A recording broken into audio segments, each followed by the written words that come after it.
Okay. You're going. Okay. Good evening and happy holidays. This is the Board of Trustees regular meeting. The date is December 9th, 2014. The time is 7:30 p.m. This is meeting number 2014-37. Clerk Quinlan, please take the roll. President Barry? Here. Trustee Quinlan? Here. Trustee Olenichek? Here. Trustee Desmond? Here. Trustee Carberry? Here. Trustee Vorder? Yes. Trustee Strike? Yes. We have a quorum. Thank you so much. Would everyone rise, please, for the Pledge of Allegiance? I pledge allegiance to the flag of the United States of America and to the republic for which it stands, one nation, under God, indivisible, with liberty and justice for all. Okay, thank you and welcome, everyone. We do have a public commenter tonight. Reverend Ziomek? Okay. And you're making an introduction, and you're from St. Catherine's. Welcome. Yes, thank you, thank you. My name is Father Dennis Ziomek. I'm from St. Catherine of Alexandria. I was invited here by Airplane Bob Zutoff, who comes to these meetings regularly, so I appreciate the invite that he gave today. And I have been part of the Oak Lawn community for about a year now as the new pastor of St. Catherine. So I kind of wanted to see how things go here and also to kind of introduce myself. And I was looking at the people that I know, familiar faces from the parish that I know, and also I was also reminiscing, Bob, at the death of your father, Don, who was a long time and devoted parishioner of St. Catherine's. At the wake there at Blake Lamb, I was led the prayer service, and then as I was leaving, I was signing my name, and there was this lady that came up afterwards, and I introduced myself to her, and I asked her, "Are you family or friend?" And Dr. Barry proceeded to introduce herself as the mayor, and I was like, "Oh, I guess I should have known this." No. But what I like to say is, first of all, thank the village for the great service that you provide. If we need to call the police, they always respond very quickly, and we're very happy about that.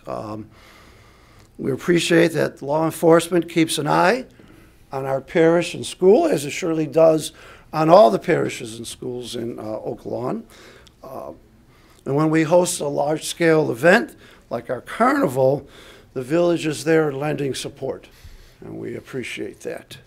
Our streets are plowed well, which is an aid to our school parents as they drop off the children, and also our parishioners as they go to church.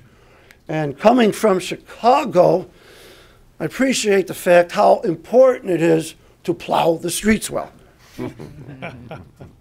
We're grateful for your investment in the DARE drug program and EDGE program for our school children with Sergeant Passetti.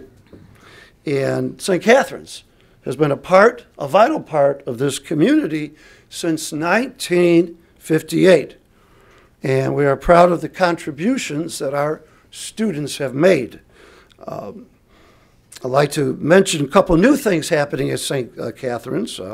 Recently, we started a 55-plus club, which is open to anyone. We also have begun a 6 p.m. Sunday evening Mass, in addition to our regular Mass schedule. I would like to just thank you for this opportunity to speak to everybody and to the board. And I'd like to wish everyone here today and your families a very blessed Christmas. Thank you, Father. Thank you very much. Very nice to meet you, sir. Thank you. Again. Okay. Item 4 tonight is conflict of interest disclosure. Does anyone have a conflict of interest to disclose with any item on tonight's agenda? Okay, hearing none. Item 5 on our agenda tonight is approval of meeting minutes. This is the approval of the special meeting minutes, 2014-33, dated November 25th, 2014. May I have a motion on item 5, please?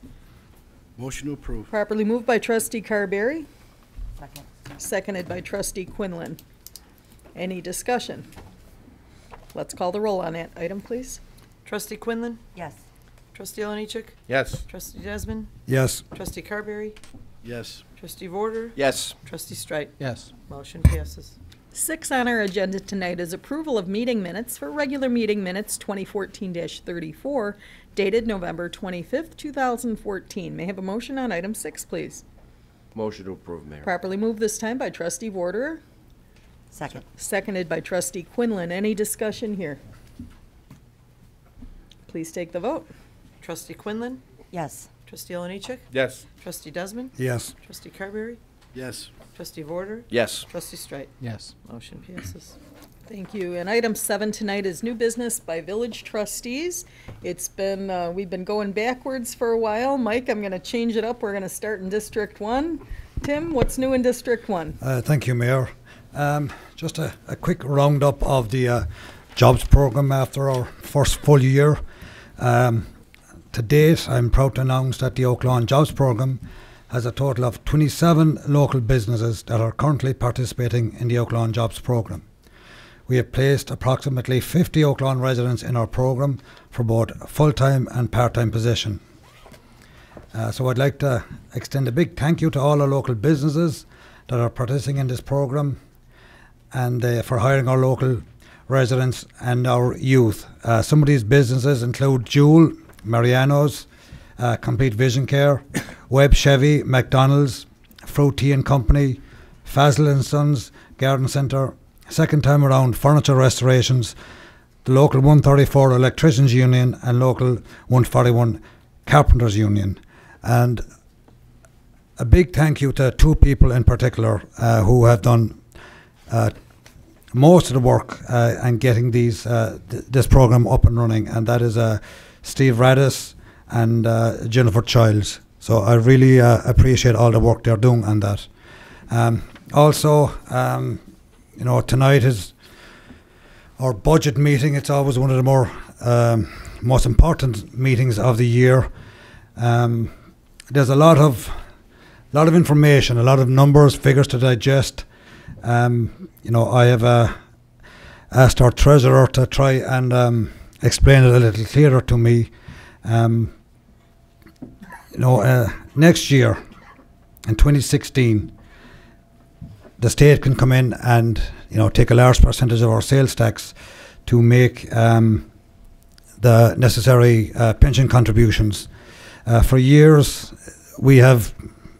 It's a cliche at this stage that we're kicking the can down the road, but the end of the road is in sight. We don't want to be here this time next year having to make huge cuts to save our sales tax.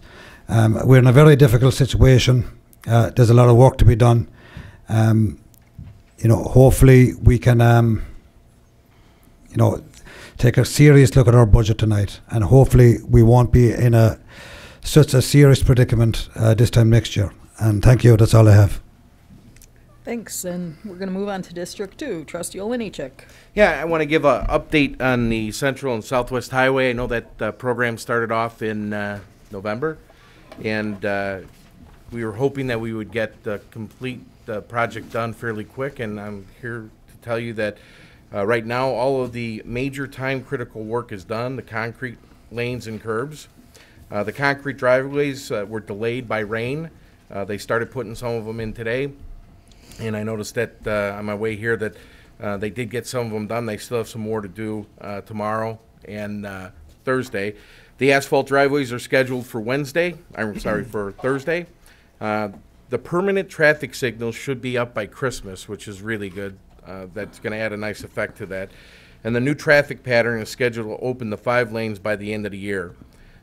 Some of the stuff that's going to be put off is the topsoil and landscaping should be taken care of in the springtime.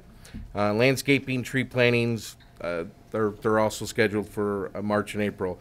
All of this is dependent upon the weather, but so far the forecast for the next 10 days looks like we can get a considerable amount done. And I know that Father Malcolm at St. Gerald's is looking for some relief on the parking that we had to give up during the construction, but Luckily to say, last weekend we had our breakfast at Santa, and even though we had a lot of people at church, everyone found a way to make it there, and it worked out well, so we didn't have any major debacles.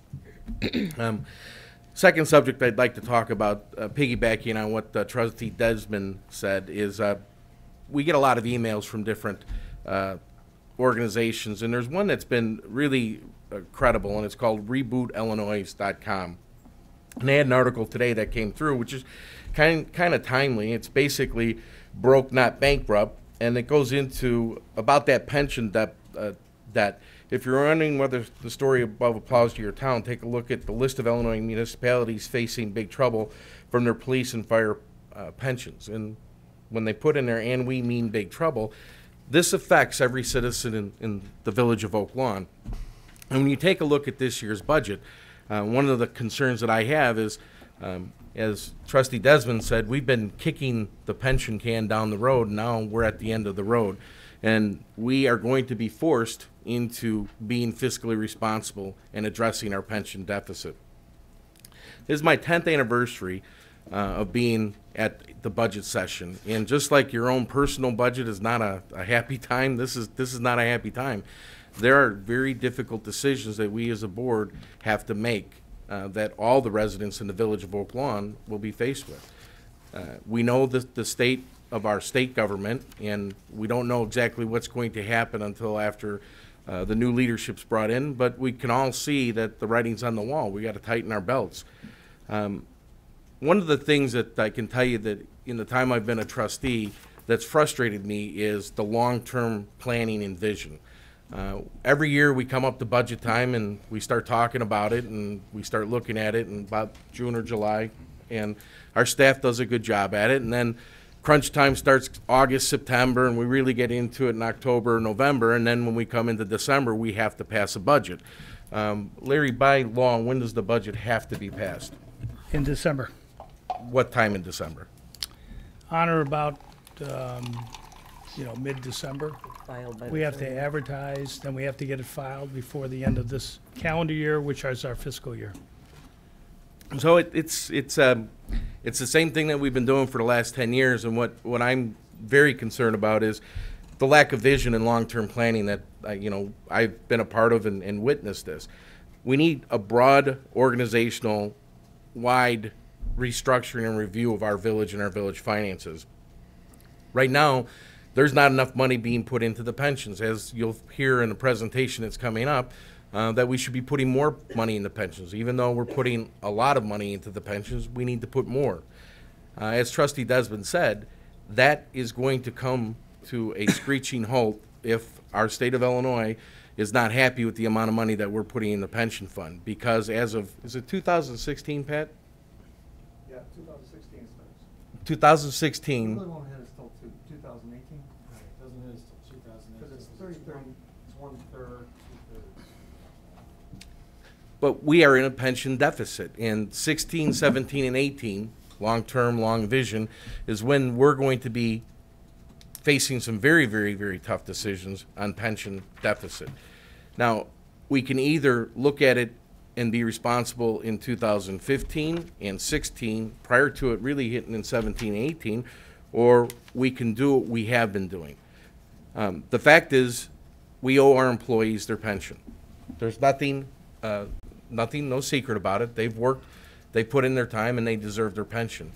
We need to make sure that we follow what the law states and make sure that our pensions are funded. And it's at, by 2017, is it 90%, Pat? Fully funded. Yeah, it's a third of 90%.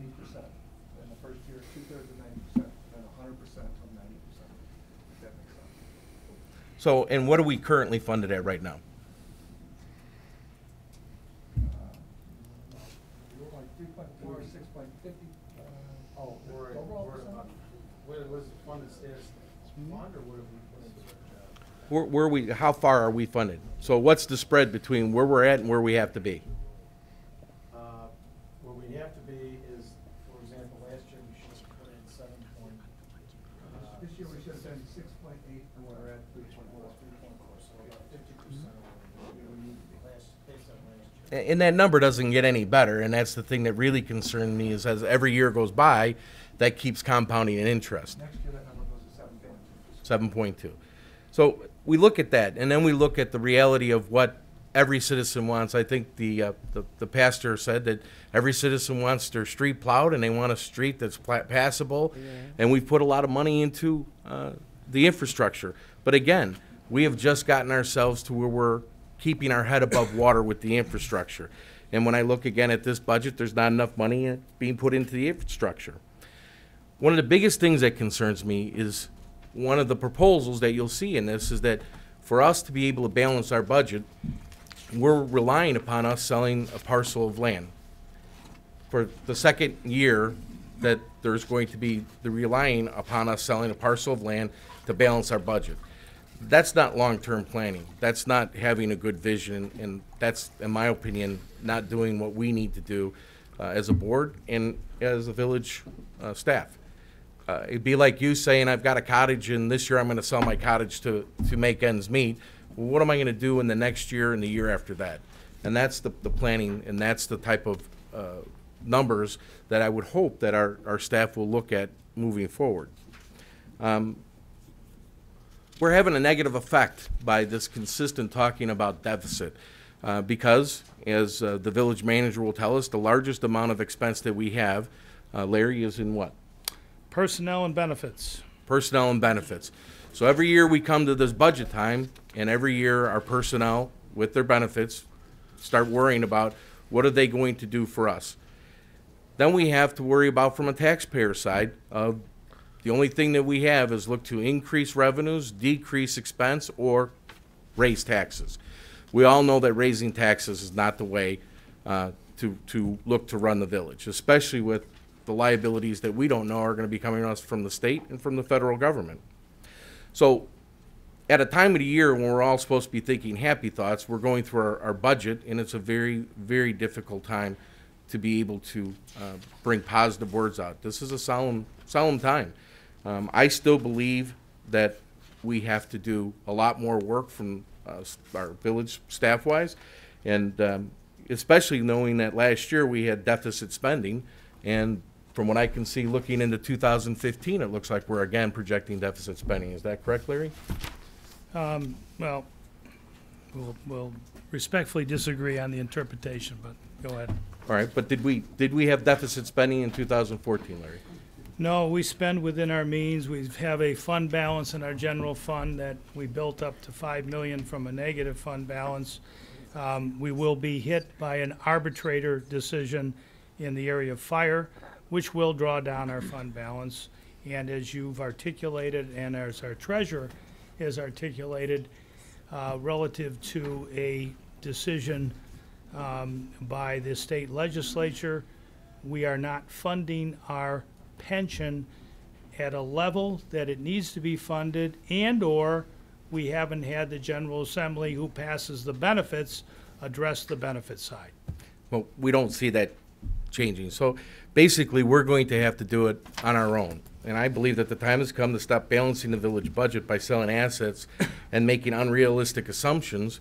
I believe that there's not enough structural change in this proposed budget to address the structural deficit that is negatively affecting our residents and our village employees, and therefore I won't be supporting this budget. I do believe that we have time that's left. We can meet either on December 18th, 23rd, or 30th to be within our time, but I'm going to ask that when this comes up, that we take the extra time and do the right thing for the residents of the village of Oak Lawn and come up with a better plan. That concludes my report. Thank you. And District 3, Trustee Straight. Thank you, Mayor. And first of all, I'd like to thank the good pastor of St. Catherine's for remembering my dad. St. Catherine's was a big part of our family's life for all of our throughout our entire lives. Of course, you may not know this, but I went to St. Catherine's for 8 years, so as well. So thank you very kindly. And since this is the last meeting of the year, I would like to take this opportunity to wish everyone a Merry Christmas and a happy and safe New Year.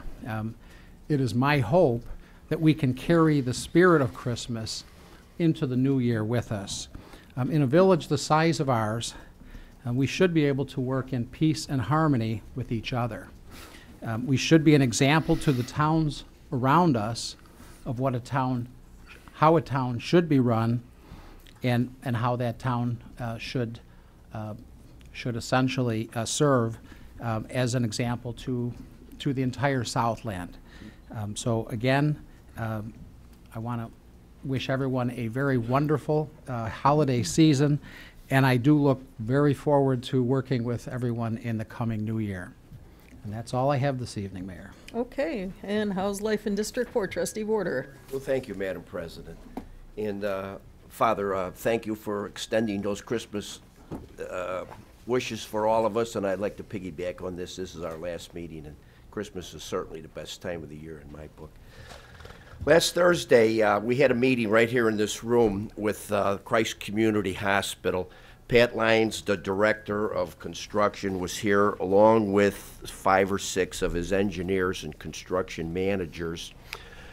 We are entering phase 3 of what seems to be an eternal construction project at Christ Hospital. In reality, it's probably about 5 years. Phase 3, just to remind you, phase 1 was the outpatient building on 95th Street. Phase 2 was the bed tower and the parking lot construction. And phase 3 is the updating of the emergency room and the maternity area. As a result of these new buildings, much space within the structure of the hospital will be open for expansion there, okay, which will not necessarily make any more buildings. The existing structure will stay the same, but it will be an ongoing 2 or 3 year project because an emergency room cannot shut down for construction, so it needs to be phased in slowly. Phase 1 will be the building of a new power station, okay, which will supply electricity to the emergency room in the event of a power failure. Originally, there was discussion of building this power station on Kilbourne Avenue, on the west side of Kilbourne Avenue, 94th Street. But in discussion, I had some concerns about the impact that may have on the neighborhood.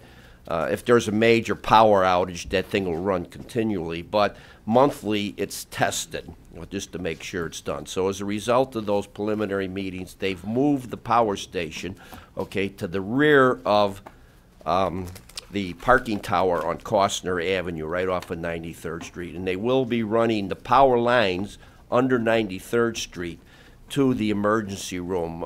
That'll be the initial stage of the project. It'll probably take most of the winter and spring before they actually begin phase 2 of the emergency room expansion, which will be rebuilding the entrances levels for emergency vehicles. That will be an enclosed structure. The ambulances and police cars will pull into an enclosed structure to unload before they leave. And then it's still in the preliminary stage, but the third part of that remodeling will be the expansion of the actual emergency room and the maternity ward. They will probably be bringing up the emergency room to about 80 beds, and they will put an additional 12 beds into maternity. Upon the completion of all that, we discussed what we're going to do with Kilbourne Avenue. Right now, Kilbourne Avenue, as far as I'm concerned, is really kind of a messy street. And I blame a lot of that on construction. But if you go down Kilbourne, you got all these temporary stop signs. And I have gotten calls from my constituents to talk about how poorly it's lit. And at the same time, I get calls from the constituents who live on Colmar to say they don't want it lit. They don't want the lights in their bedroom. So there was some discussion on how we're going to light that campus area. There is professional lighting and there is directional lighting that we're going to be able to use. But that may be 2 years down the line. But upon that, hopefully for the foreseeable future, there will be no additional construction. Myself and the mayor, 2 years ago after we got elected, we met with the hospital and we said, what's your long-term plans here? You got a beautiful world-class facility and Okolona is very, very lucky to have you. But you really got 10 pounds of potatoes in a 5-pound sack.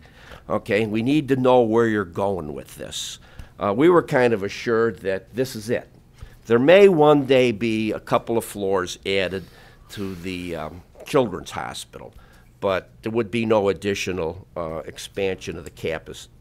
That would just be going up. So I'm happy to report that it's going to take a little bit longer, but the light is at the end of the tunnel, and we're seeing it. And when it's done and over with, I think we're going to have an economic engine that will put Oak Lawn on the map for not only the state but the country. That's all I have, Mayor. Thank you. Okay, thank you. And Trustee Quinlan, District 5. Just briefly, wanted to wish everyone a very Merry Christmas, and just to take a minute to say thank you to all of our village employees for all of your hard work and dedication. And I know that you give your heart and soul to this village and helping our residents, and it's very much appreciated. So thank you, and especially when you help me out when I call everybody. So thank you. Thank you. And in District 6, Trustee Carberry. Yes, Madam Mayor, thank you. Just to, I will be supporting the budget. And I've talked to our treasurer. He mentioned several things that he would like to be, addressed or looked at and investigated with the village manager and the village manager and the staff over the year to come. And I said I would be supportive of that because I think that makes sense. But one thing I think we have to understand is this budget process has been in play for some time now. Brian Hannigan and Joanne have worked very hard on it. I've always available. Our treasurers worked very hard with Brian. Our village managers worked very hard. Our staffs worked very hard.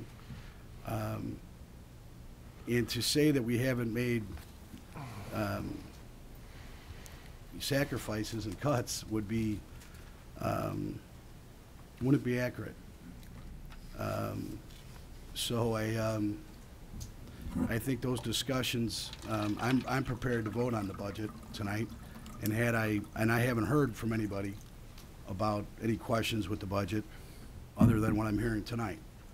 So, but I'm prepared to vote on it tonight, and again, village manager, I think you should talk on some of the speak to some of the sacrifices they made, staff's made, Public Works has made, and some of the cuts that have been made. I think you should speak to that.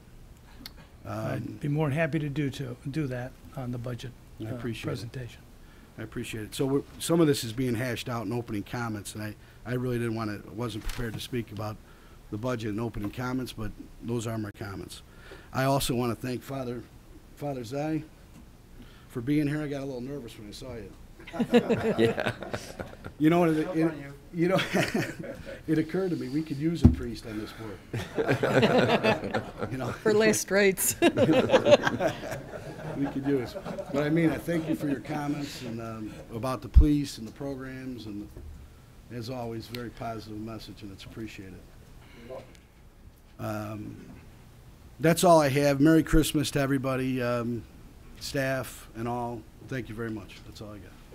Wonderful. Thank you very much, everyone. We're going to move on to item 8. This is the village manager's report. 8A is the economic development update. Thank you, Mayor and Board and Father. Merry Christmas to you and your entire parish, and thank you for your kind words regarding our fine community. Economic development, I've updated the board in their weekly trustee information letter, but quite frankly, I have a different outlook as far as the season goes. I'm extremely thankful, and I think every Oak Lawnian should be thankful. One doesn't have to travel down 95th Street from LaGrange Road to the Dan Ryan, or from Cicero from Midway, or further north to Stevenson and south to the Tollway and Community South, and say that there's a better looking community in terms of festive appearance and construction. Probably there's more construction in terms of dollar value and activity in Oak Lawn than there is in most communities in the greater Chicago area.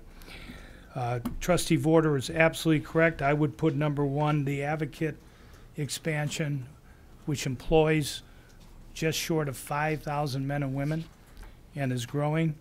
as the marquee project. I don't think there's even a mid-sized community that a mayor or an elected council wouldn't say, we would love to have Advocate here. So I thank Advocate for their continued investment and employment in this community. They are, without a doubt, an important partner in economic development to the village. Number 2, Stony Creek Promenade. It's pretty exciting this week to see the structural steel go up for Cooper's Hawk Restaurant. I would submit to you there will not be a finer looking Cooper's Hawk Restaurant of the 20 plus that exist and serve the public in Florida, Richmond, Virginia, Columbus, Ohio, Kansas City, Milwaukee, and the greater Chicago area. Let me repeat. They're a national firm that's privately owned with roots, family roots in Oak Lawn, and we're fortunate to have them, and I thank the board for being so involved in bringing that fine restaurant to this community.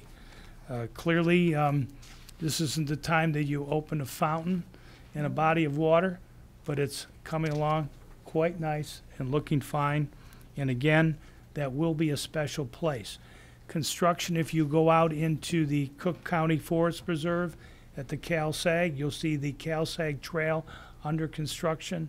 That walkway is going to be absolutely spectacular for bicyclists or pedestrians along Maple Lake and the other bodies of water and woods that serve this area. You'll be able to take a bicycle walk from Oak Lawn someday right through our neighboring community of Alsip and to the water's edge at the CalSag. That's a pretty exciting long-term project. Want to talk about long-term planning? That one is on the top of the list when it comes to parks and recreation in this committee. And I think the village has focused like a laser on that through the years. We could use some help from the good father. We can talk about that later. And I know that St. Catherine's has been a supporter of that project, and I thank you and your colleagues for that. Then you can go around and see smaller but important projects, signs of smaller business, building signs, putting in, even in this difficult weather, pouring the foundations for signs on Cicero for a small strip center or here on 95th Street. Or we can see the Illinois Women's Institute that is putting a spectacular building in terms of architecture. The structural steel is now being erected. It won't be long before their parking deck will be under construction. So we can all be thankful for that. But probably more important, thankful for the people. I had the pleasure with our fellow Rotarians, our President, Chief Sheets, to attend our annual Christmas party, which is held at Park Lawn. And never will you see more love expressed from the men and the women that are served by all the volunteers and staff of Park Lawn. They do an exceptional job, and I can tell you, every one of those folks couldn't be more prouder to talk about Christmas, hugging and singing songs and dancing. Hats off to Park Lawn in this community. I could go further and further, Mayor. I won't, but I do think this is a special time for thanks. Appreciate what we have, our families, and the strength of this fine community, which is the people. B is the Southwest Conference of Mayors Midway, the Way to Midway. Great, great project. You can see that coming on our website, and that plan calls for really a renaissance on Cicero, which deserves a renaissance. Cicero Avenue has a lot of great history, and certainly Midway Airport. How many employments a year, Steve, are we talking at Midway now? 20 million customers. So that means 20 million men and women are using that airport, and I would submit the best way to get there or to shop or fill your car up with gas or stay the night before your flight is in Oak Lawn. And that's something we've been pressing for some time. The plan calls for that, calls for identifying that corridor, the way to Midway through Oak Lawn. That's pretty exciting long-term planning initiative which the board has been involved in. With a lot of discussion in that plan about Stony Creek Promenade as being one of the best retail developments currently under construction. And that's only phase one, to be followed by Stony Creek North. I got a chance to meet one of the prospective tenants, and they have local roots in Beverly, fine family business that will be coming to Oak Lawn and be an outstanding addition to the community. And I salute them for their upcoming investment in our community, with hopefully an opening by summer of 2015. Across the street, featured Sunday night was Palermo's on television, Stacked, and Deja Brew. All three restaurants were featured on television as 95th Street establishments. Hats off to all those businesses and the other businesses, Oak Lawn Family Restaurant et al., that do business every night in the evening when they're open in our community. Hats off to them. We have a new bank that's opened here and made a sizable investment. Just go by the bank and look in the foyer. You'll see a fireplace and you'll see a Christmas tree. Thank you for the display of a Christmas tree, and thank you for the lights across the street that are featured by Brookline Investment that owns the building from AT&T all the way west to Stacked. That's really what Oak Lawn's about. You can talk about negativity all you want. Is the glass 3/4 full, or is it 3/4 empty? I would submit to you it's more than 3/4 full, and it has a bright future. Not without problems, of course, which we'll discuss in the budget, and I'll look forward to that presentation. Mayor, my last item that I have is a motion to engage special counsel. For the benefit of the general public, we went into executive session, which under the law allows this body to discuss litigation among other required or permitted purposes in executive session. This litigation involves an insurance matter. It's a civil litigation that will appear before a judge, where a declaratory action, a request for a decision by a judge, is being made by an insurance company. I made a recommendation to the board that I believe is to protect the village's public interest in this case, and to bring in outside counsel. We deemed a conflict of interest with our fine counsel on the bench, and I made a recommendation to engage the firm of Arnstein and Lair to represent the village in this matter. That's my recommendation, Mayor. I'll need a motion and discussion and hopefully consideration by the board. Thank you. Thank you. So we'd like a motion, please, on item 8C. This is a motion to engage special counsel. May I have a motion on 8C? So, Motion to approve. Properly moved by, I'm going to give it to trustee Carberry, seconded by trustee Quinlan. Any discussion? Let's call the vote, please. Trustee Quinlan? yes. Trustee Oliniechek? Yes. Trustee Desmond? Yes. Trustee Carberry? Yes. Trustee Vorder? Yes. Trustee Strike? Yes. Motion passes. Thank you, board. That's all I have under that item, Mayor, but I will note before you read it off, I apologize, I misspoke earlier. Really, item Roman numeral 9, 10, and 11 are all involving the budget. I would suggest we make our PowerPoint presentation after you've read the first one in for consideration by the board, Mayor. Okay, and that was it for your agenda items, Larry? Yes, Mayor. Okay. So item 9 on the agenda is ordinance 14-37-78. This is an ordinance for the levy and assessment of taxes for the tax year 2014, collectible during the fiscal year beginning January 1st, 2015, and ending December 31st, 2015, for the Village of Oak Lawn, Illinois, County of Cook, State of Illinois. May I have a motion on this item, please? Motion approved. Properly moved by trustee Quinlan, Second.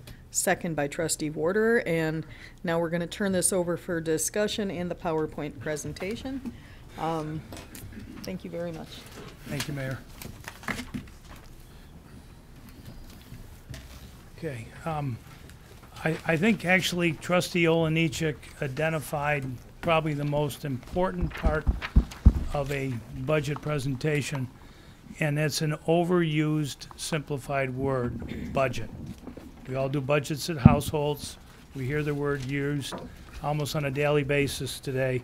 But what is a budget? What I put on the board is a definition of what really a budget is, where you're trying to take the often conflicting goals of a community, your aspirations, your dreams, and try to put that into agenda and make it work within the dollars you have.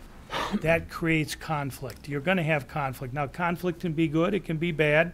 You know, I'll recognize that. It's how you approach conflict and resolving it. And to me, it should be done in a civil manner.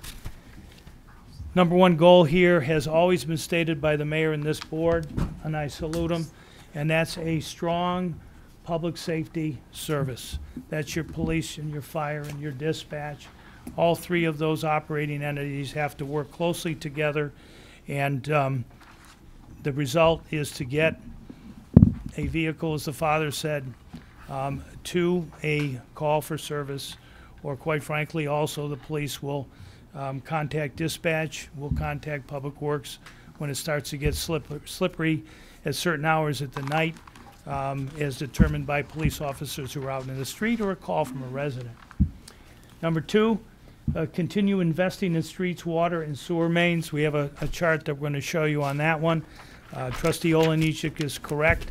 There really wasn't a lot of thought given to this. It was done on a year-by-year basis, but a plan came up. We don't have all the money to do what we like to do, but there is a plan of action, and the Public Works Committee, chaired by several of the members in history up here, I've done, in my opinion, an excellent job to focus in on some tough projects that cost money. They're not sexy. They're under the street. You don't see them. You don't see a water main. You don't see a sewer main. You don't see a failing catch basin until you hit it or it breaks. Next is, it goes without saying, to be fiscally responsible. Next, increasing revenue and funding for the pension funds while urging the new governor and General Assembly to address the benefit side. Too often we don't talk about that, and I'm going to name 3 heroes in this country and heroines that every resident should know. 2 are Democrats, 1's a Republican. The former treasurer and first woman governor in the state of Rhode Island, who fought and got elected and fought for change in pension, which is now under litigation similar to the litigation before the Supreme Court in Illinois. She fought and she got reelected based on the need to address the expenditure side as well as the revenue side. The mayor of San Jose, who was term limited after 2 4-year terms, 8 years, but ran on a campaign, and I'm sure we'll hear more about him on a national basis after he completes his 8th year of service in San Jose, on changing pensions for municipal employees. And he was successful in making changes and getting unions to work with him. And he supported one of his colleagues to replace him, who ran for mayor. And there was a door-to-door campaign against him being reelected or being elected as mayor. He was elected. So that's another success story. And then the governor in Michigan, who fought very hard to attempt to bring Detroit back to a lot of strong history that we all know about Motown. There were unions that all voted to make adjustments, and there was impairment, as the legal term is, impairing or changing pensions in the public sector.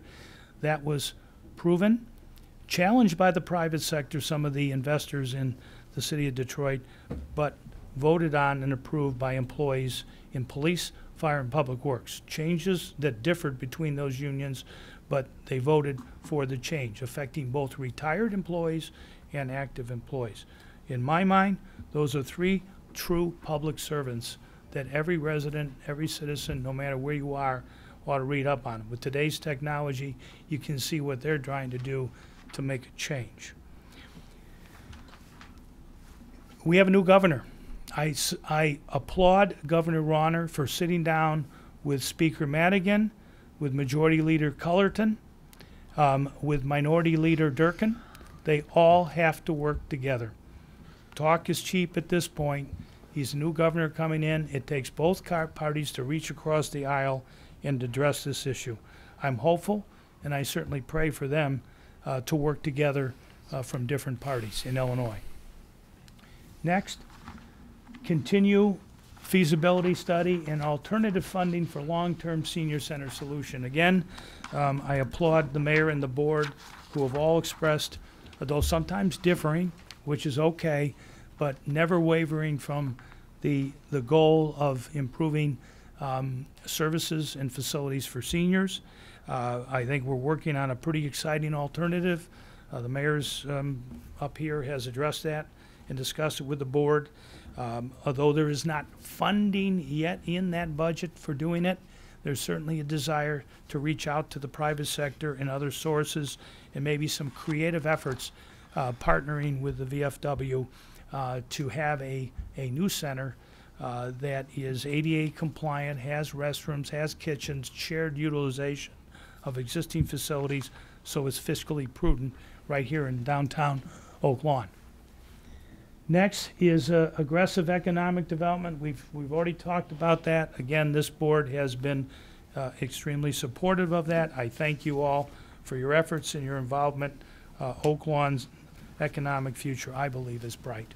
And I'm more than happy to take any questions, anytime, any telephone call, anyone who wants to talk about economic development and location, location, location, which is Oak Lawn. Next is hats off to Trustee Desmond. Although he's quick to give credit to everybody else, which is his nature, this is the originator. This is the trustee who came up with the desire for a youth employment and training partnership, not asking for more money from the budget, asking for volunteers, asking for responses from business. He gave his report tonight, and I applaud him and all those, Steve, Jennifer, and others who've worked on this, and the businesses that have come on board. That's a great program in its very early nascent stages, and a very positive goal that he brought to the board, and the board supported him, so thank you again for that. Next slide, Tom. This budget, which the board is to consider tonight, respectfully includes the following highlights. There is a slight property tax decrease for debt abatement. Our finance director and our treasurer will speak to that, along with Joanne, who's worked so hard with all three of them, many, many hours behind the scene going through this budget. They've all done an outstanding job, Pat, Brian, and Joanne. No fee increases, flat property tax for village services, 2.3 million of infrastructure. Wait till you see the chart on that to see what that level is compared to the turn of the century in funding in the year 2000 and early 2000s. Increased pension funding by double. Increased pension funding by double. Still not at the level that we need to based upon a statute approved by the legislature that, in my opinion, needs to be modified, but that's just my opinion as one manager. Summer help funding. Now, this is always something that can be discussed. It was not in the budget last year, but the board chose to make a decision to go forward, and we did have a summer program. We've had that for the years. We've incorporated, that's a policy decision, not a management decision.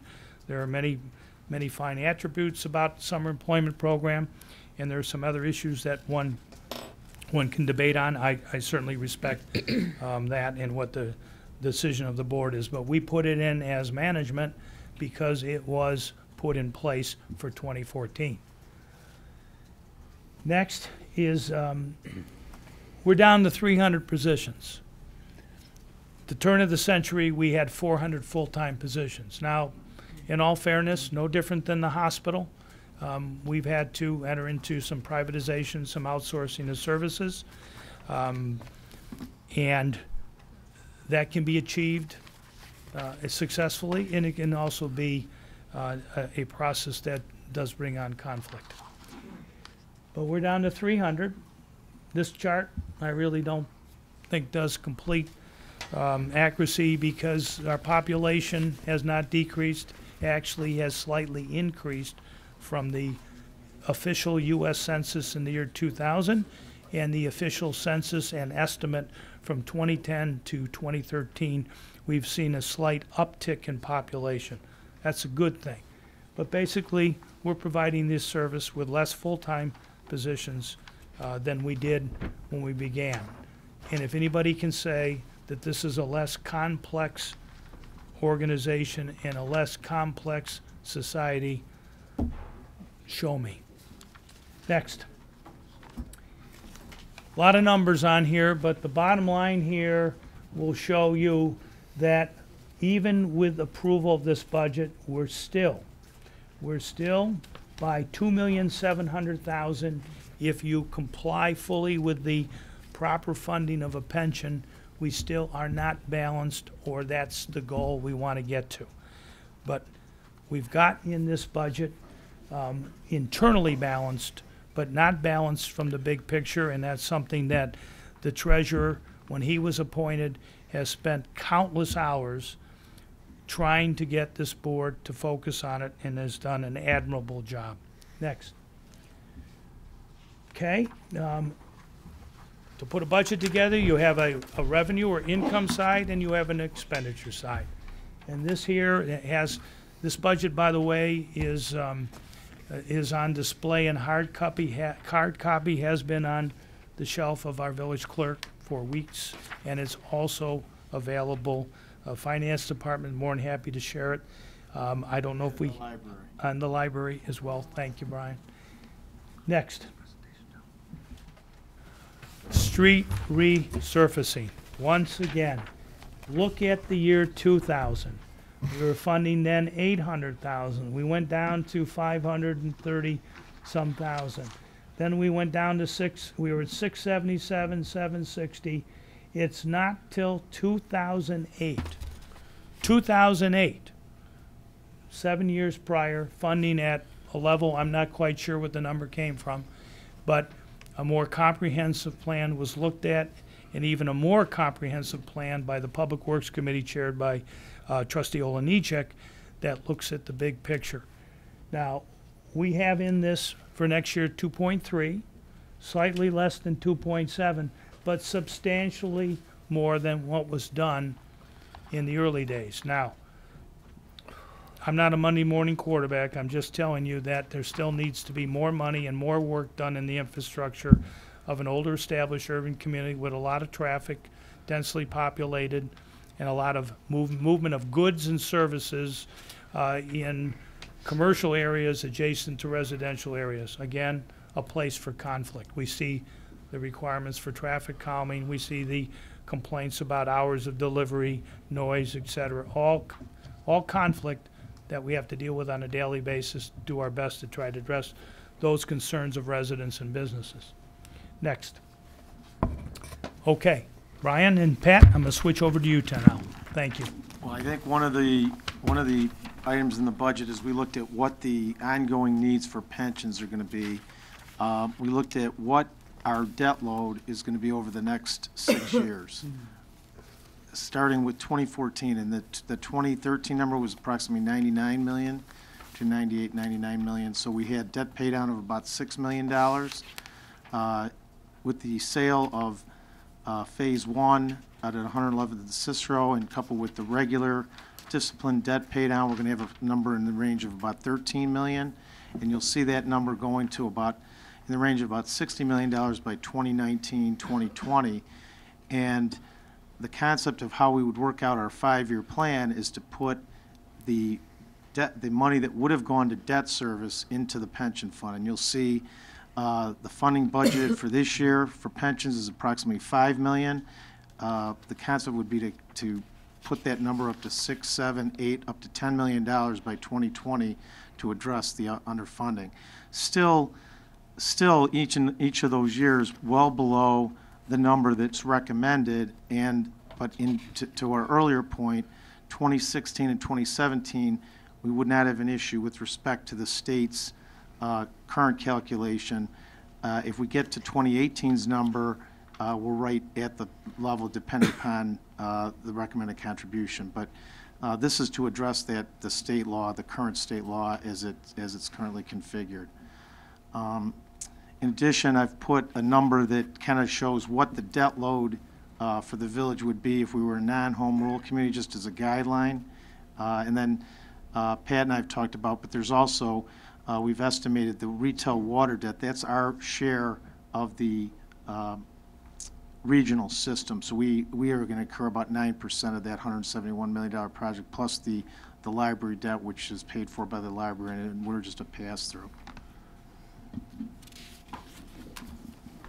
This on page 10 is just a schematic of where we view debt going, again, to be replaced with pension funding. Yeah, I'll jump in. And first of all, I'd like just to say, I realize this is a difficult issue, and hopefully, we'll, even though me and Larry disagree strongly on this budget, we can have an open and civic conversation about this, and we can lead the way in terms of having these kind of conversations, these public dialogues in a orderly manner.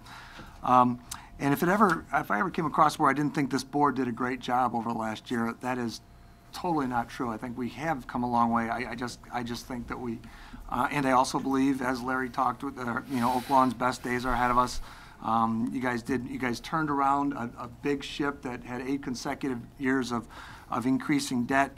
When we first started, the pensions were really part of the conversation. The previous 4 years before this board came on, I think they averaged at like $1 million. Now we're pointing at this number of 2.5 per fund. So that's a great jump up. But with all that said, I still think it's important to kind of like think about what's going to happen over the next 3 years. And I know some people think that the laws are going to change or something like that. I don't know how to start, handicapping what laws will change in what way and what pension numbers might change and whether the current governor, how successful he will be, or whether the law of 2010, which changes it so that the pensions can start taking our sales tax, whether that could be extended. I don't know any of that.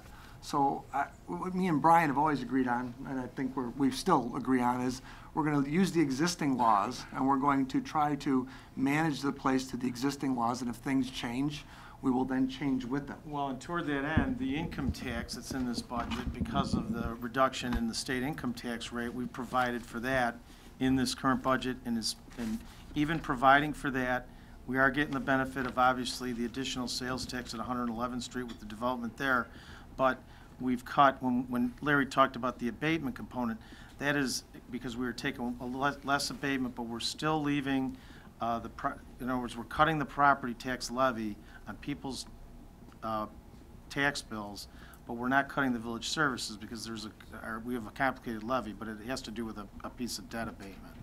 So anyway, we've provided, to Pat's point, not only have we provided, I think, from a long-term perspective, or tried to provide or explain to the board that we need to commit more to pensions because of the current law, we've also tried to adapt the budget for the law on the sales tax, or the income tax reduction. And so, I thought we did one for 2014. We did. Oh, I'm sorry, could you go, yeah, thank you. So for 2014, just to put it in present day, if that law was in place this year, the shortfall on the pension side would be $3.4 million. If we wanted to sit there, and as well as there'd be a shortfall on the street side, we're still not spending. We think that, me and Brian are using a number of 3.5 is what we should be spending on the streets. We've gotten numbers from engineers between 3.5 and 5. Okay. So we use that as the low bogey, saying, well, that seems to be the lowest number. Let's kind of use that.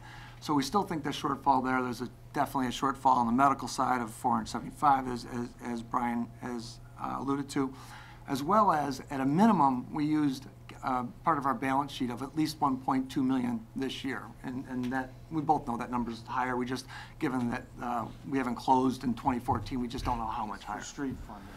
Because street funding, all the bills doesn't come in, so it's 1.2 plus. We're both at its For the benefit of the public, MFT stands for motor fuel tax. Motor fuel tax.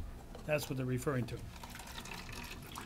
So if you add the numbers up, we're kind of have a 6 million shortfall. Why do we call it 6 million? Well, the MFT, the reserve that Larry just talked about, that only has, you know what the cash balance, 100, It's got about, you mean the MFT balance right now is about 1.8 million.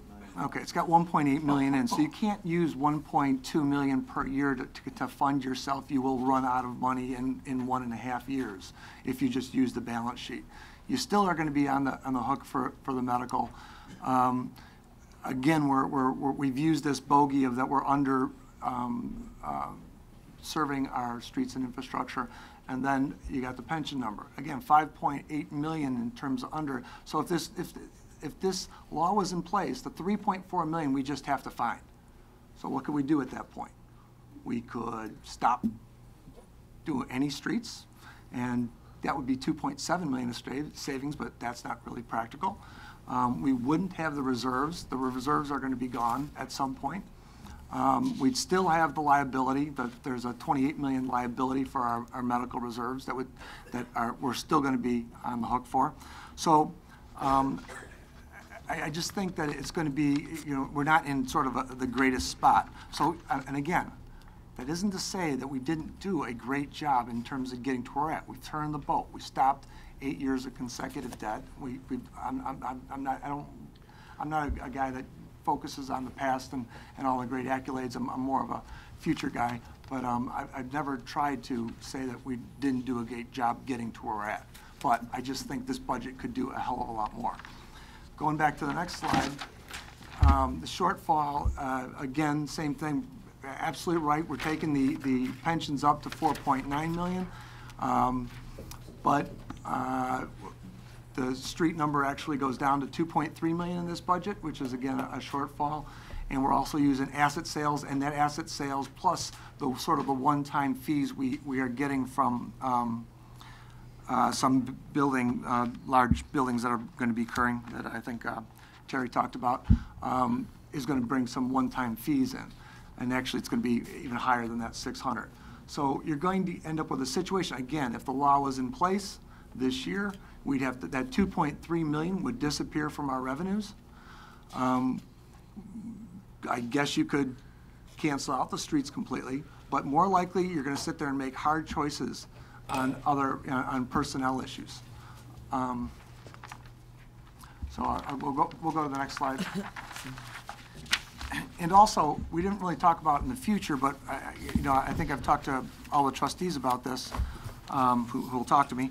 And you know, as I always say, is that this issue is compounding. If we don't deal every year, we don't deal with it, it gets a bit worse. So this is the best. You want to talk to us? No. Okay. Well, go ahead. Okay. Sure. Yeah. Okay. And me and Brian in general agree on all these numbers. We put these slides together. There's really not a disagreement in terms of where we're at. I think there's some subtlety in terms of how we'd approach it. He thinks I'm not. We've gone a long ways, and I don't take that account, or I'm trying to push things a little too fast. I respectfully disagree. But this is our combined statement we came in terms of a plan taking us forward. A disciplined debt pay down with continued asset sales while reducing our cost by $3 million. I realize that the asset sales, I'm kind of saying, oh, that's a bad thing because it's a plug in our budget, but I think it's the right thing to do from now. It's much better than taking on additional debt. And so, you know, when Brian talked about we've taken the debt from 99 to 92, you know, part of that is because of those asset sales as well as using our balance sheet. So anyways, while the key point, or the key disagreement in this is while reducing our costs. I don't think that this budget goes nearly far enough in terms of reducing our costs and increasing our pensions. Well, the only thing I would say is that $3 million number is a number that we need to get to.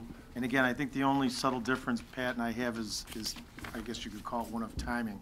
That $3 million is cuts that we need to find by, you know, January of 2017. So I think we've come a long way, but I couldn't agree with Pat more that we still have a lot of work to do, and it's just a question of you know, how quickly we do it. You want to talk to us? Why don't you go?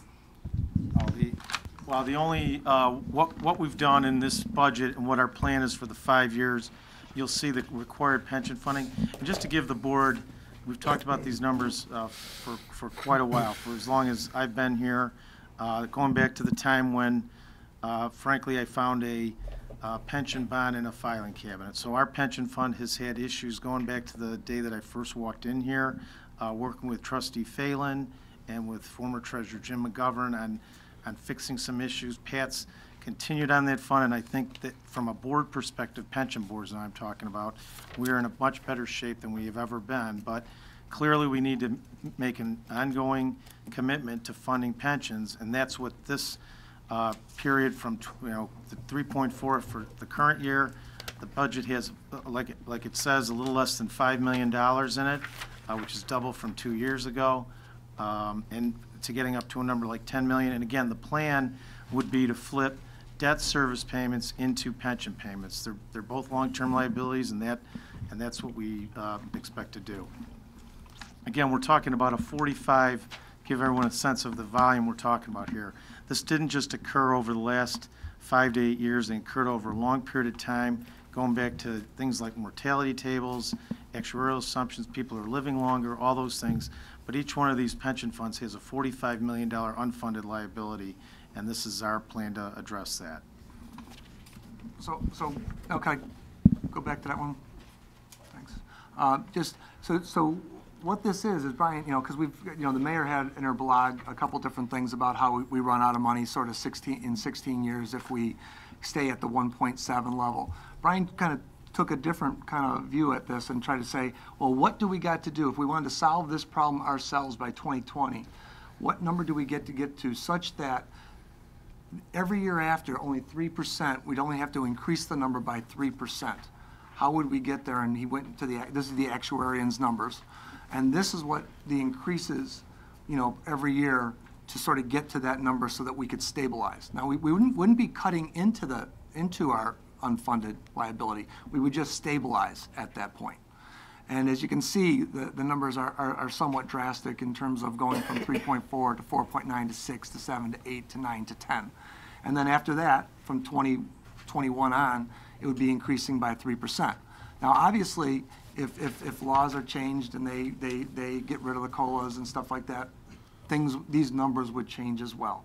But like I said, we would try to just use existing laws. If you really feel very strongly that the number that we should be aiming for, that even though the law says that we should be at a 90% funded level, that you think the number should only be 85%, well then fine, we could run those numbers and we could then try to aim for that. If I may, Pat, I mean, just for the public on that, I mean, let's identify that.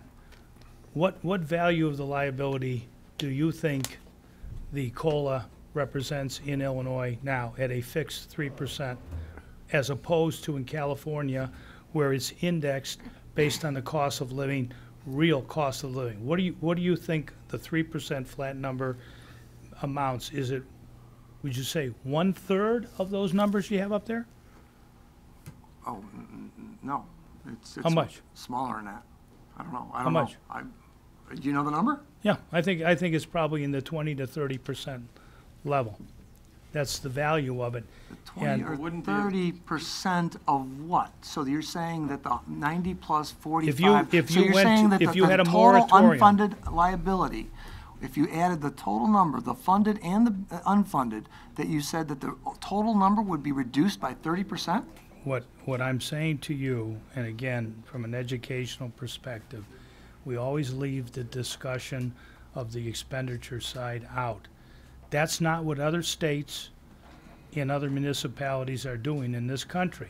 They're looking at both sides of the ledger, expenditures and revenue, and one of the areas they look at is not an automatic COLA, one that's driven by the health of the fund, and it can go on a moratorium for several years until actuarially it's determined that you can have it.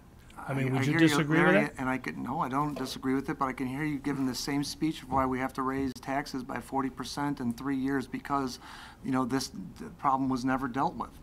You know, it's not good enough to just sit there and say that it shouldn't be that way and we should hope for a change. We got to sit there, you know, even when I came in, we were not even focusing on that pension liability.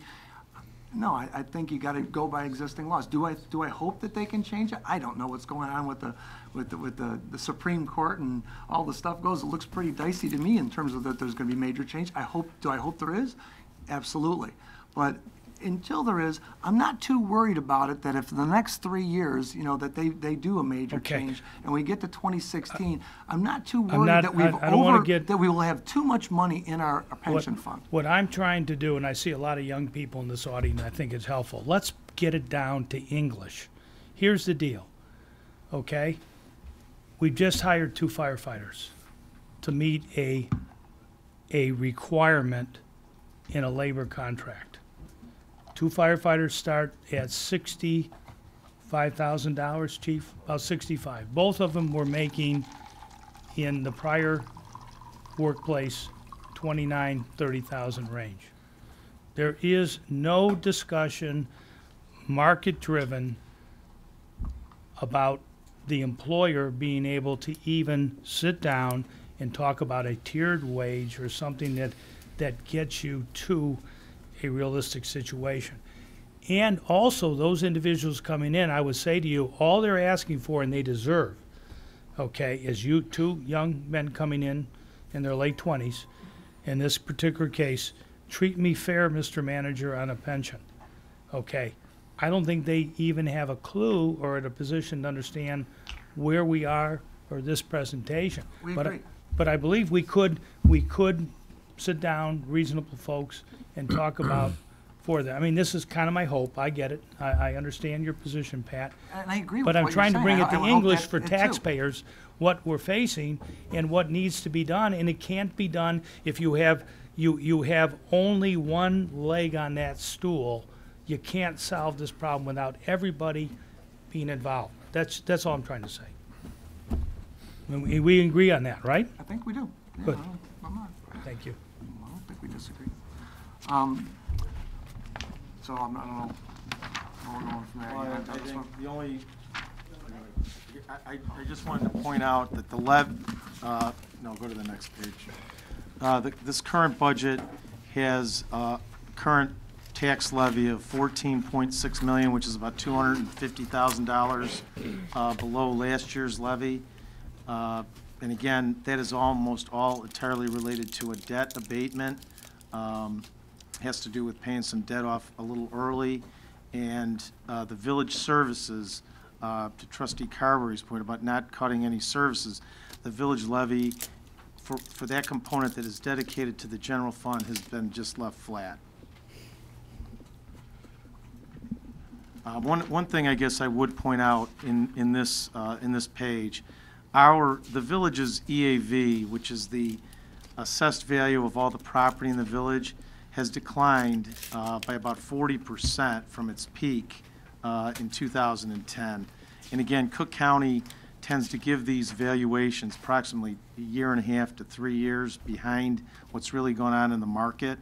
But again, I'm not lamenting or anything. I'm just trying to say, as we've put these budgets together, we have had to deal with a real decline in property values as you know, the entire state, really the entire country has had to deal with. But you'll see that number at about 1.5 billion in 2010. So, Mr. Finance Director, the budget before the board tonight is 54 million, of which 14.6 million in that bucket of revenue to pay for those expenses comes from the tax levy. Tell me if I'm That's saying correct. something wrong, tell me. And that is slightly less than what was in 2013, less than 2012, less than 2011. Am I correct? Well, it's actually, it's basically flat in those 09, 010, 11s, Larry, but again, the problem you have, and I don't want to get too much into property tax, explaining property taxes, but you really levy based on the dollar amount you need, but Larry's exactly right. That 14.6 million is the component that is property tax funding of the $54.3 million general fund budget. But at the end of the day, and Larry, I'm not, you keep on pointing out like these good things that are happening. So we're not disagreeing that some good things have happened.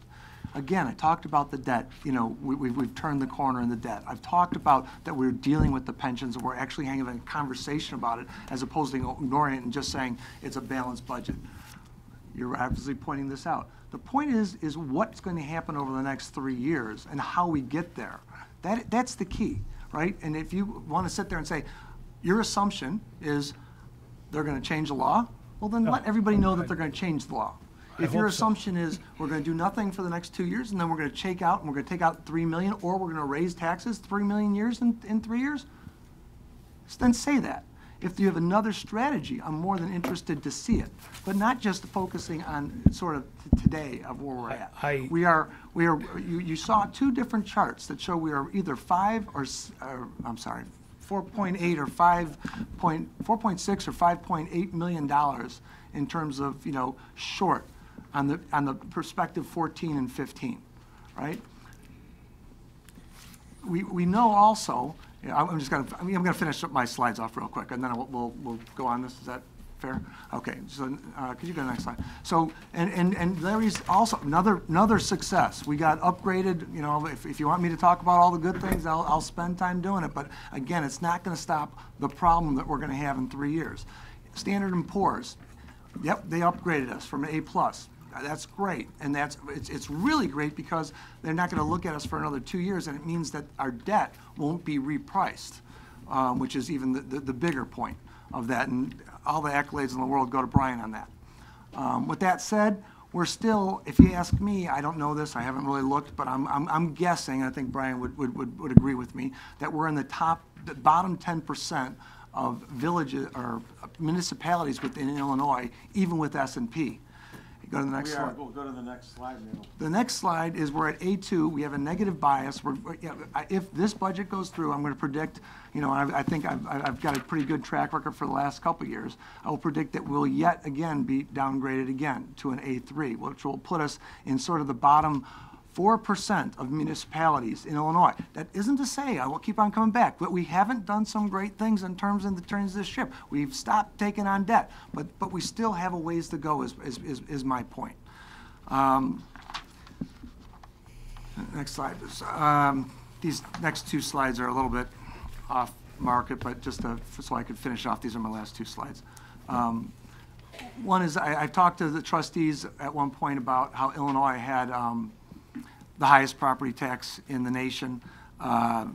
This is the way that most people look at it as property tax as a percentage of home value.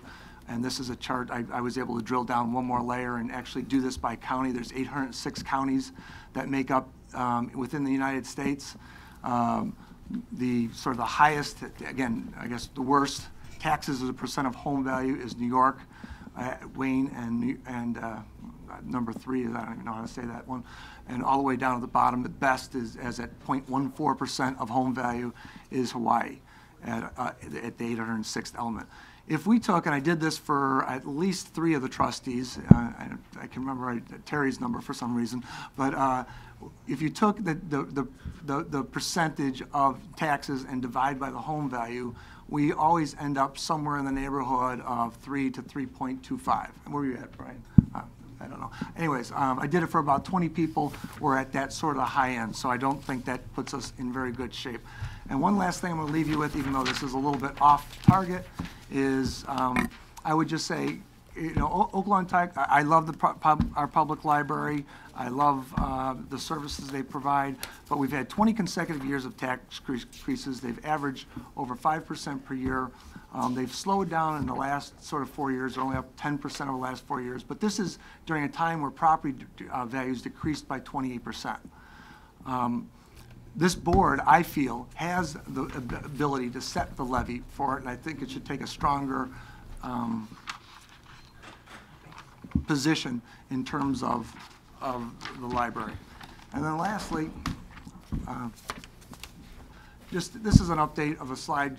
I think this should always be on everybody's mind. If you want to know another area where we have some real strong funding, the IMRF for retirees is 100% funded. For current employees is 6%. That's just very different than police and fire. I guess we shouldn't use red in the future, but where for current employees we're at 14% and 4% respectively. So I'll kick it back to you guys in terms of. Okay, could we, Tom, could you go back to 17, chart 17? Okay. I understand, and I love your analysis, Pat. I mean, we're going back and forth. This is all good stuff. What I don't understand, I look at the surrounding states in the Midwest and the Midwest and what their income tax is, right? What's going on? Income tax? We're going down to a state income tax of 375, puts us highly competitive with the exception of Indiana.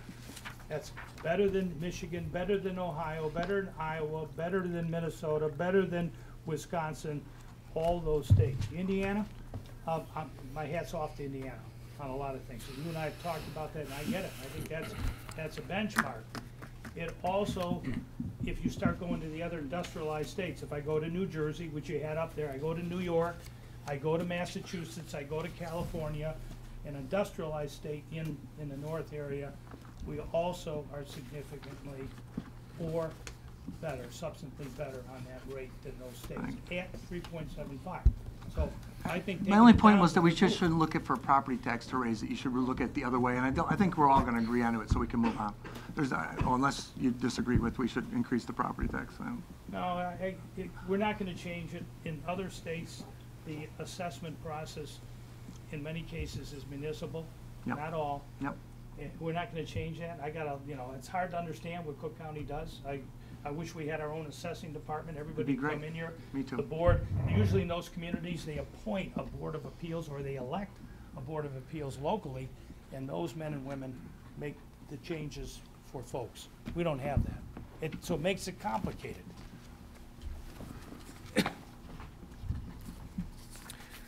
Okay, That's all I got. thank you. Yes. Can I ask Trustee a question? Quinlan. Absolutely. Last week, Brian and Pat and I met for like an hour and a half, and we had talked about the Oakland Public Library, and I think it's outrageous. And can we do something about it? How do we take a stand on that? At this point, we need to pass this budget, and I understand that.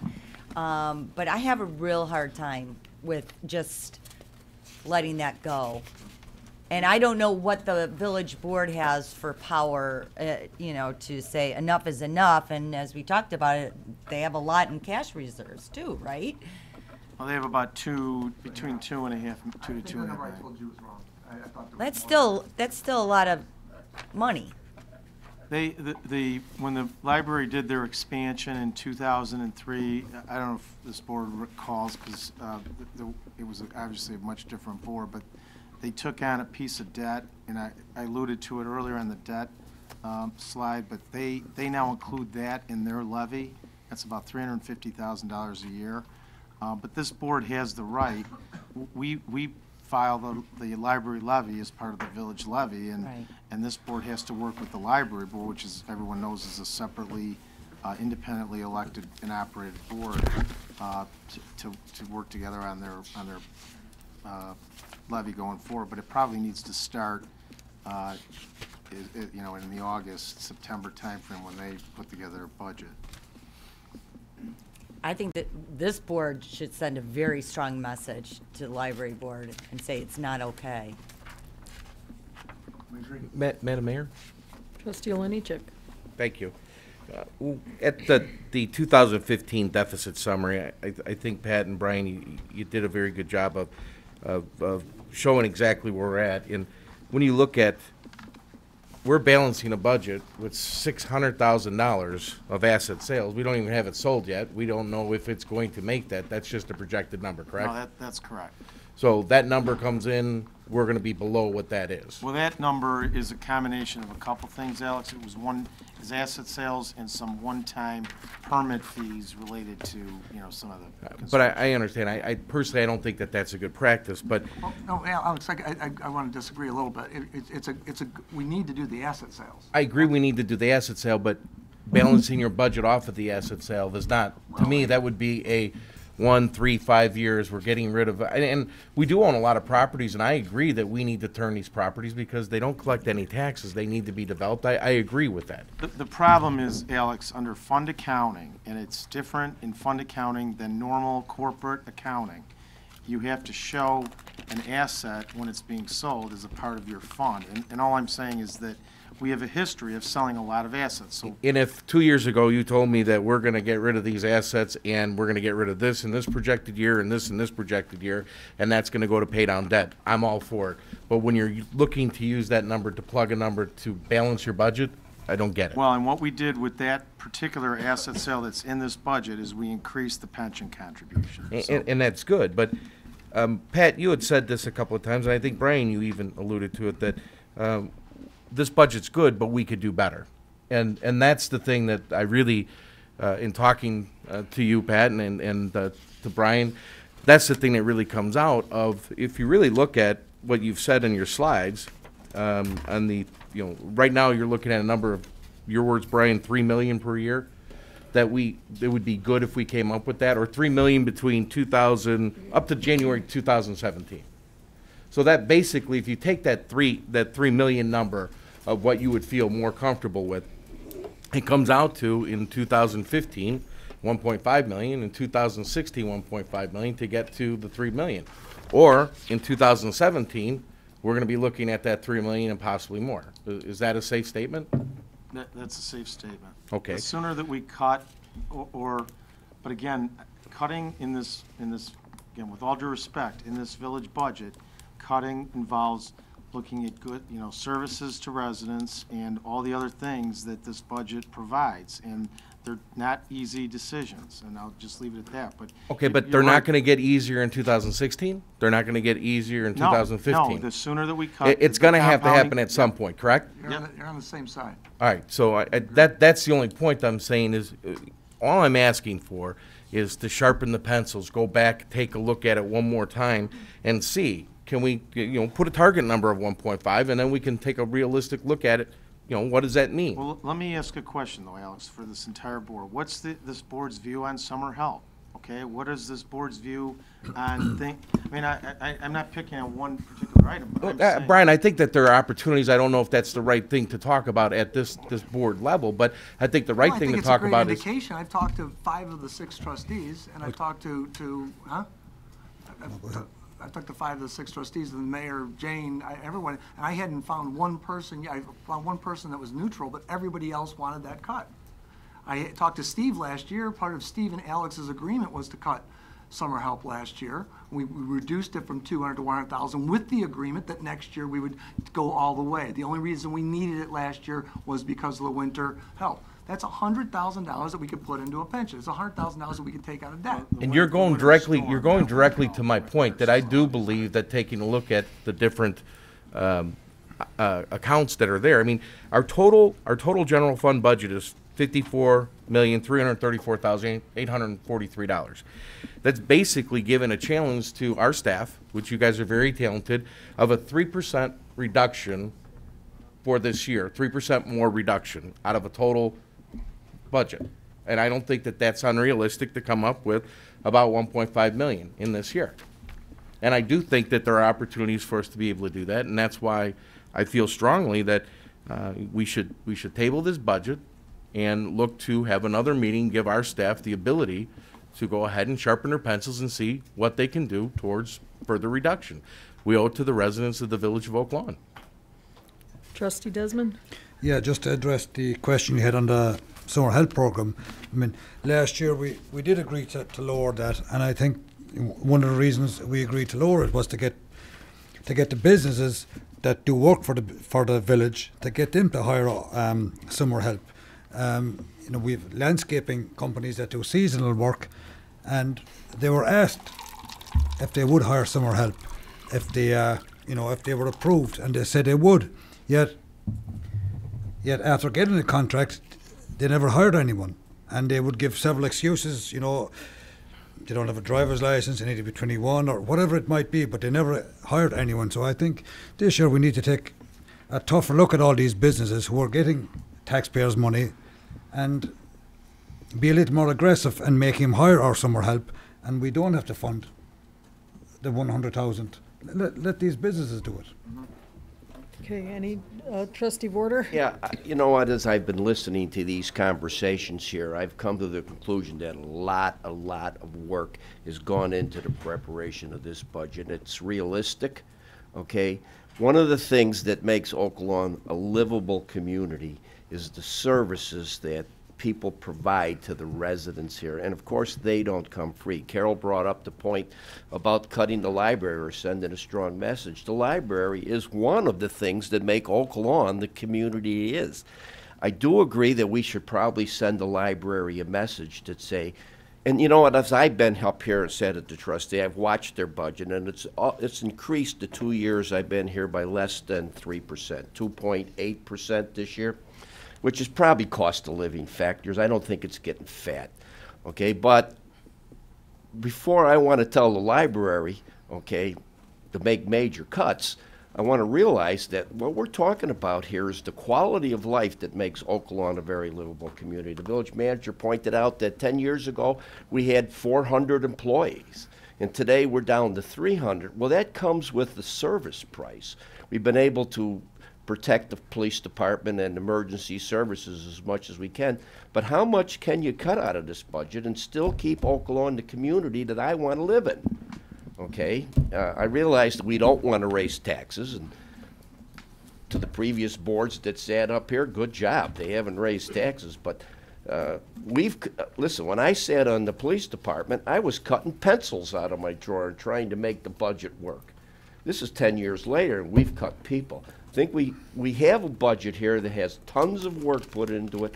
It has cuts. We have turned, Pat, thanks to you, you've pointed out the problems, okay, with not funding pensions and that, and we're moving forward. I think that this is a good budget. It's not the best budget.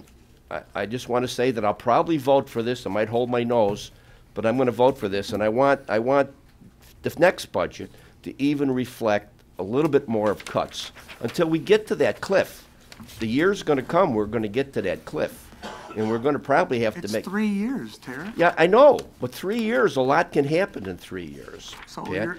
then your game plan is But to hope the law changes. table this, Or if your we table game it- plan is in 3 years to raise the in taxes by 3 million. If that's what has to happen to keep Oak Lawn the community we all love and live in, then that's what we have to do. In the meantime, I'm saying that for 10 years, this board and these department heads have been making cuts, okay, on the services which have made this a great community. I want to move forward with this budget. I want to vote for this budget. I want to understand all the work that's gone into this budget, okay? And I want the direction to continue, okay, to where when we face that cliff, okay, at least we've trimmed everything out without decimated the town that I love. That's all I have to say, Mayor. Okay, Madam Mayor? May I go? Please. Terry, we're in agreement that this is a good budget, but it could be better, and there's nothing that prevents us from going on another week or two other than to make it a better budget.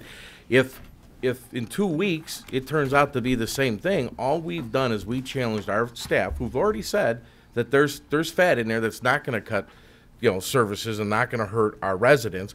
Let them do their job that they get paid to do and come back to this village board. Alex, they've been doing that for the 10 years. This budget didn't just come here tonight. They've been working on that. If we table this budget, he says the village manager says mid-December we got to pass the budget. Well, That's not tomorrow's true. the 10th.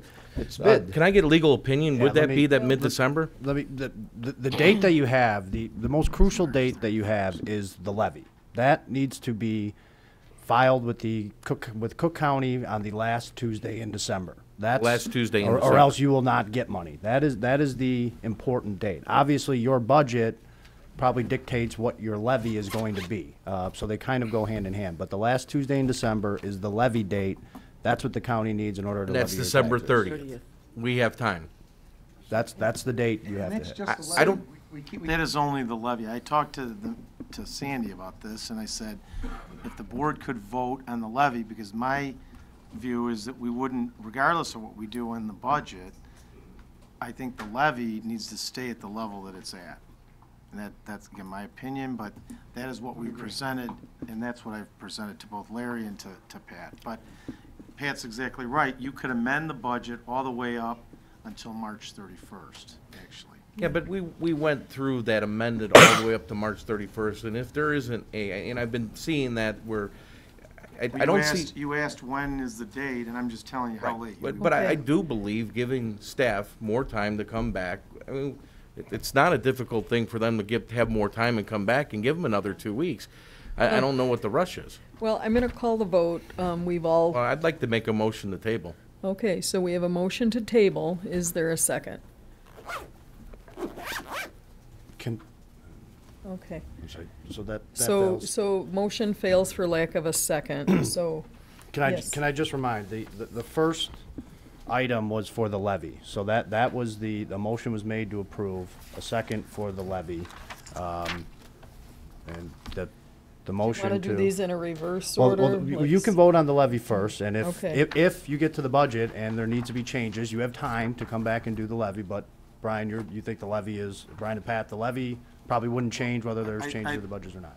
I think Pat and I think Pat and I agree that the levy is at the level that it should be as part of any budget that we would propose to this board. Okay. So then you have a motion standing on the table to approve the levy.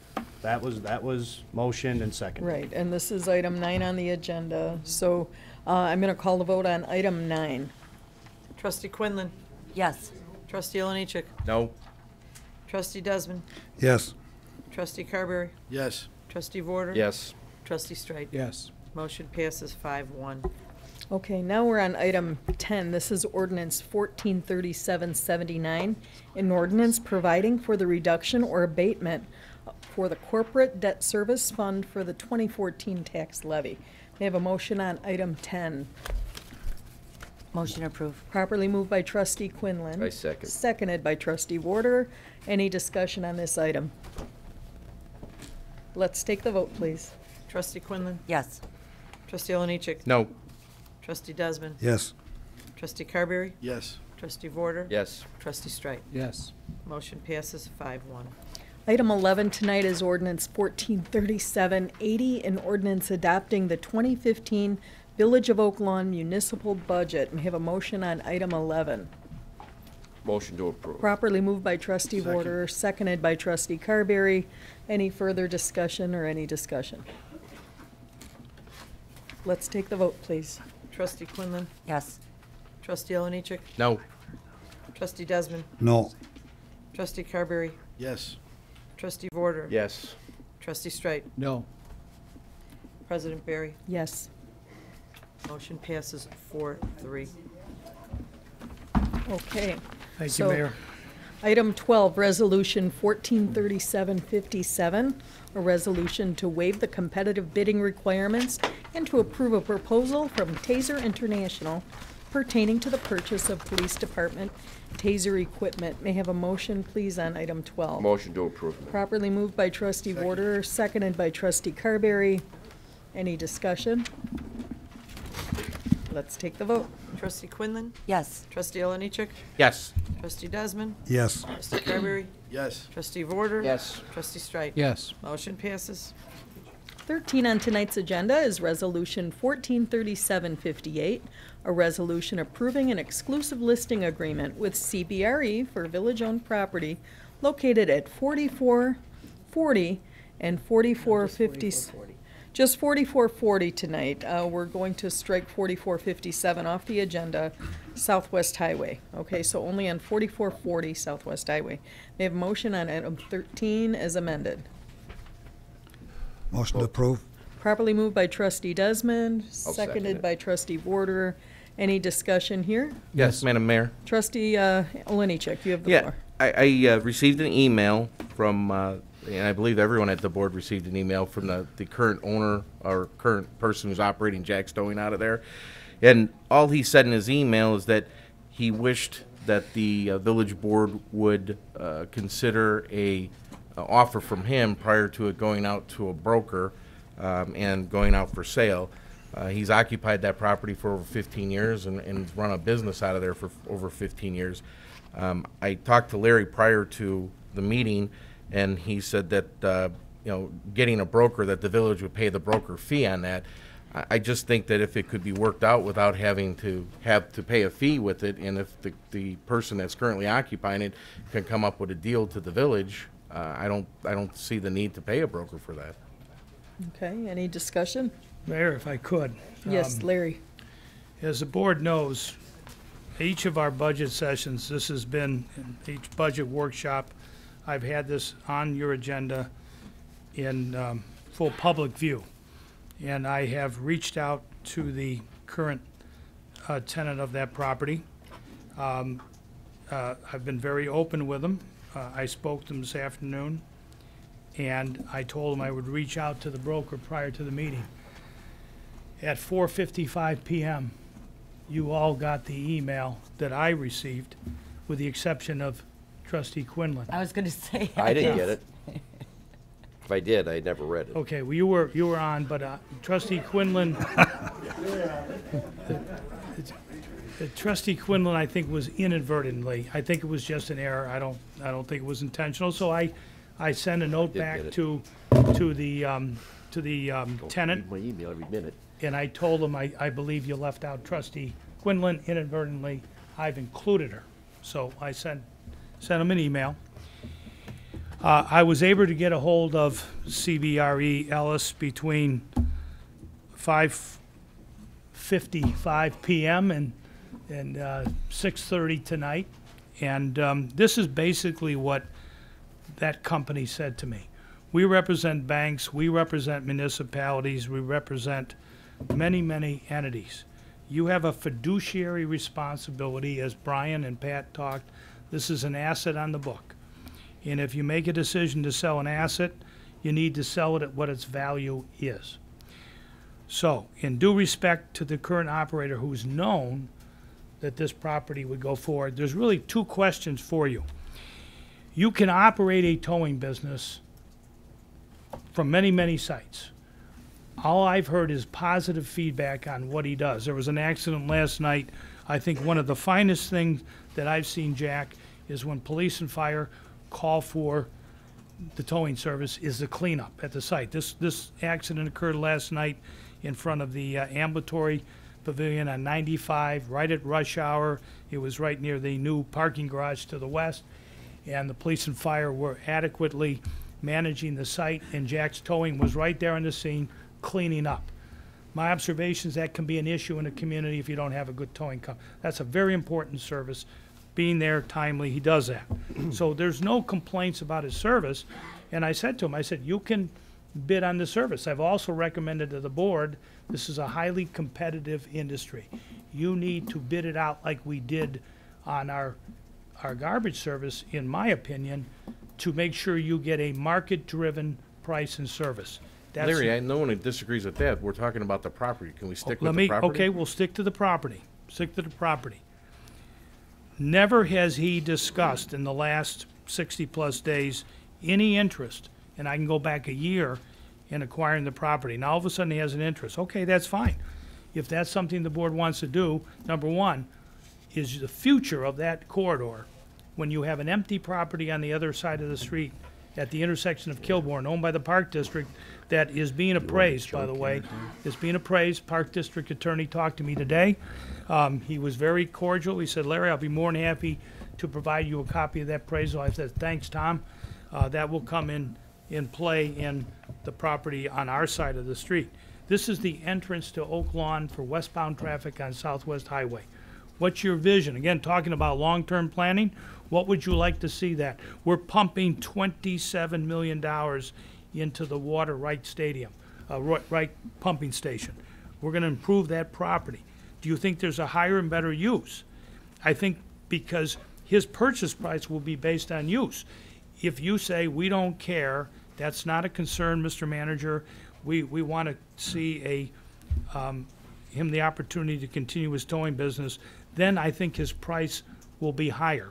Then if you say, we want you to do something else, and I don't think he'd have an interest in doing anything else on that site. So that's threshold question number one. Number two, if you really don't care and you say, go out and just get the highest price from the current owner out of courtesy, then you ought to give him a very quick deadline, 30 days, tell me what the price is. And I will tell you that I've already provided you from a licensed broker what the statement of value. I gave you a range. You already have that in your package. That's why I budgeted a number here that I believe net the broker's fee will be given to the village. So we have an idea of value right now, a good idea of value, because this is one of the biggest players in the area. They represent exclusively Advocate Healthcare, so they do a lot of work in the greater Oak Lawn area. They have an idea of value. So I just need an answer on those two things. My recommendation is you forge forward. If you want to extend a courtesy to the Queenans, that's fine. I'm good with that. But you have to recognize it would be keeping the use. You really don't want to make a change, because once he acquires it, he can sell the business down the road, and he's zoned to continue having an impoundment and a towing yard. And he may sell it to John Q. Towing Company out of Miami. Okay? And Trustee Desmond's been trying to get my attention. Yeah, is there, are there other businesses that we know of interested in the location? I believe that the highest and best use of that site is something related to the Advocate area, which would be in the medical field and/or retail that possibly could be in the food area. Steve Radis has dutifully made folks aware of this issue. But no, I don't have an offer on the site. Okay, and would Jack's Towing be willing to relocate somewhere else in the village? When I talked to him maybe 30, 40 days ago, when this was being discussed publicly, and I wanted him to know from me firsthand, so he wasn't reading about it, I told him, I said, Jack, I think there's many sites you can operate that would be in what I would call an industrial area. I said, your service is outstanding. I've had no complaints about your service, but there's a vision for that corridor that may be upscaling that area in the future. We do know that the medical office further to the east, I brought to the board's attention, to the west, on the north side, the I think it's a foot doctor, that they're upscaling. They hired Tesca architects. They're going before the Architectural Review Board to approve the appearance of their building. So it's more than just selling an asset. We're trying to gentrify, for want of a better word, if that's your area. desire. It's Yeah. a policy decision on the part of this board. Okay, whatever you so feel. realistically, you, Address your questions through the chair. Thank you. And you Madam can Mayor, go ahead. realistically, then, we don't have anybody, but you're putting a figure of X amount of dollars to plug a hole in the budget gap, that if Jack relocates, does whatever in his towing, and it doesn't come in this fiscal year, we now just have another deficit. Trustee, I understand your question. I went to two prominent firms, CBRE and also Hiffman. Two players that are active in this area that aren't from here locally, which is another good sign. They're looking at this area. I asked both of them to take a look at it. Ellis was the most aggressive, gave the best proposal. They gave me the estimate of value, and they think that there's strong interest, and they know the time frame. I said, this is an asset that has to be sold. The time frame is the owner has the right to stay in the property until October 1. I wanted to give them plenty of opportunity and notice, which I have done, but this is an asset that needs to be sold. I have no I'm not a guarantee man.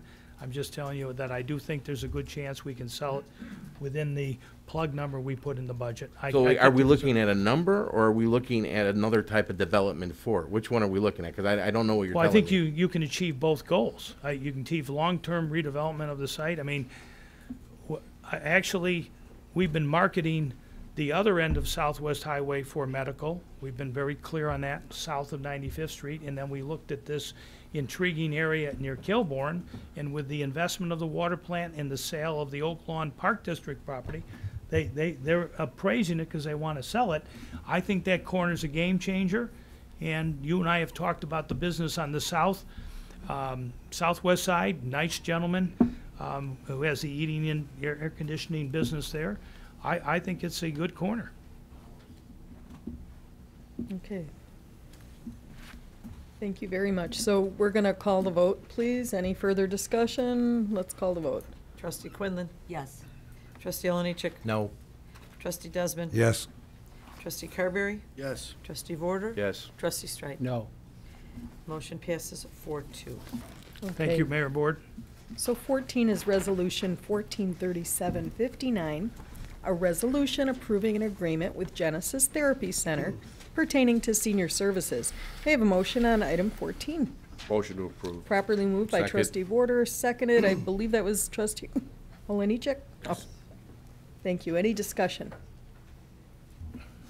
Please call the vote. Trustee Quinlan. Yes. Trustee Oliniechek. Yes. Trustee Desmond. Yes. Trustee Carberry. Yes. Trustee Vorder. Yes. Trustee Strike. Yes. Motion passes.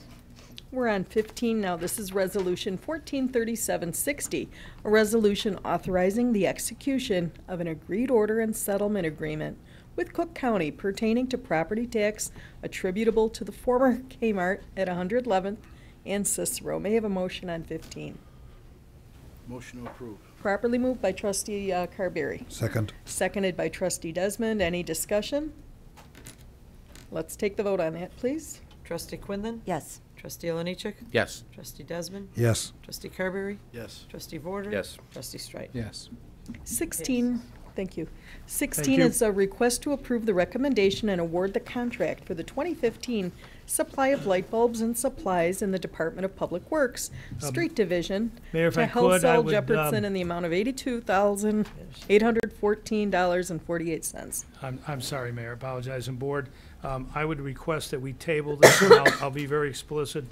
This is an annual bid, provides the bulbs for, we maintain 3,000 streetlights in streets, and then we have a lot of properties. There's always an abundance of interest in getting local companies to get involved. The one you saw that only bid partially and was rejected was because they're unable to provide all of the product.